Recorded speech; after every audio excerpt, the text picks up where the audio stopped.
आता marine drive ते Vandre ceiling अवघ्या 10 मिनिटात पार होणार आहे। कोस्टल रोड निर्मितीचं महायुतीने पाहिलेलं स्वप्न अखेर साकार झालंय। समस्त महाराष्ट्राच्या जनतेचे लाडके देवाभाऊ यांच्या नेतृत्वात हे मोठं यश मिळालं आहे। मुंबई कोस्टल रोड आणि वांद्रे वरळी सागरी सेतू मार्ग यांना जोडणारा पूल अखेर मुंबईकरांसाठी खुला करण्यात आलाय। देवेंद्र फडणवीस यांच्या संकल्पनेतील हा प्रोजेक्ट आहे। मुंबई कोस्टल रोडवरून उत्तरेला जाणारे प्रवासी आता वांद्रे वरळी सागरी सेतूने थेट प्रवास करू शकणार आहेत। त्यामुळे मुंबईकर वाहन चालकांच्या वेळेत आणि इंधनात मोठी बचत होणार असल्याचं उपमुख्यमंत्री देवेंद्र फडणवीस यांनी म्हटलं आहे। मला अतिशय मनापासून समाधान आहे, कारण कोस्टल रोडच्या संदर्भात 25 वर्ष केवळ चर्चा व्हायची। देशात आणि राज्यात काँग्रेसचं सरकार होतं, मुख्यमंत्री दिल्लीत जायचे आणि हात हलवत परत यायचे, कधी परवानगी मिळाली नाही।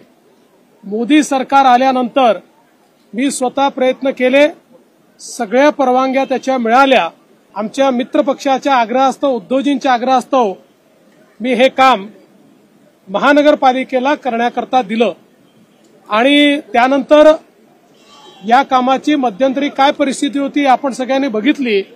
पण पुन्हा नव्याने सरकार आल्यानंतर शिंदे साहेबांच्या नेतृत्वात ज्या वेगानं हे काम आम्ही पूर्ण केलेलं आहे हे आपल्या सगळ्यांच्या नजरेसमोर आहे। त्यामुळे खऱ्या अर्थानं महायुतीच्या सरकारमध्येच सुरू केलं आणि महायुतीच्याच सरकारने हे काम पूर्ण केलेलं आहे।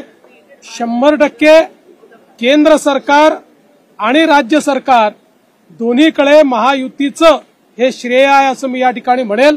आणि आज हे काम पूर्ण झालेलं आहे। दुसराही स्पॅन हा लवकरच सुरू होणार आहे आणि त्यानंतर सीमलेसली या कोस्टल रोडवर आपल्याला प्रवास करता येईल। त्यामुळे मला अतिशय मनापासून आनंद आहे